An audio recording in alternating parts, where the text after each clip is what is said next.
There's quite a contrast that we can make in this teaching about iron sharpening iron, and thus the countenance of a friend, because in the process of iron being sharpened, then there's friction there. And I even asked myself, and I asked my wife this question. I said, honey, how do you sharpen iron? How does iron sharpen iron? And of course, my mind, I was thinking about whenever I sharpen my lawnmower blades, I have a stone. It's a grinder, and I put it upon that, and it sharpens it. But then other times I'll use a file.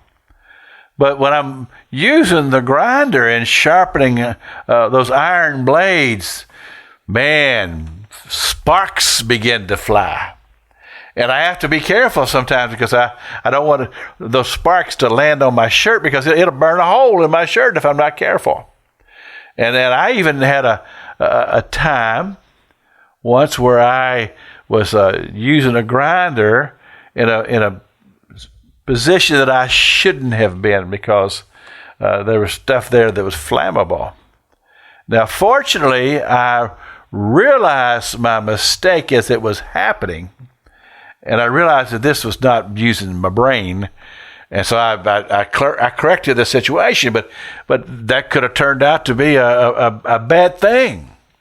Iron sharpening iron will produce sparks, and if you apply that to a relationship where somebody is speaking into your life, but you're being resistance, and you're seeing the sparks because you're responding back to someone in a negative way.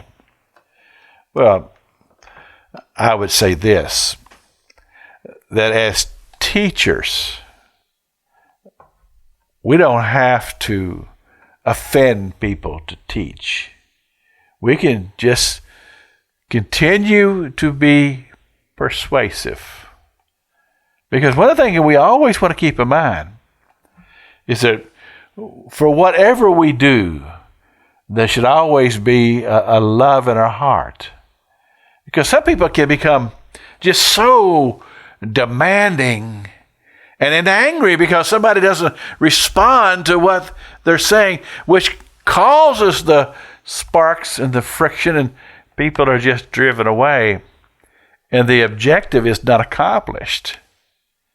And so sometimes we just have to be patient, firm, but loving, and living things out in demonstration. And then you become that person who will allow the person that you would choose to influence. You begin to gain their confidence, and they'll give you permission to speak into their lives, and you can have that influence, and you can make a difference in somebody's life. But we have to consider all the things that's involved in it. Emotions. But on the flip side of this, I'd say, if you're a person and you feel like you're being pushed by somebody and you're becoming angry, you need to deal with that. You need to deal with bitterness, because bitterness will destroy. It can always be that so we can overcome the bitterness and the anger and the resentment. And that God can use the circumstance to build us to be better. This is Pastor Jack King with the Gospel on the radio broadcast.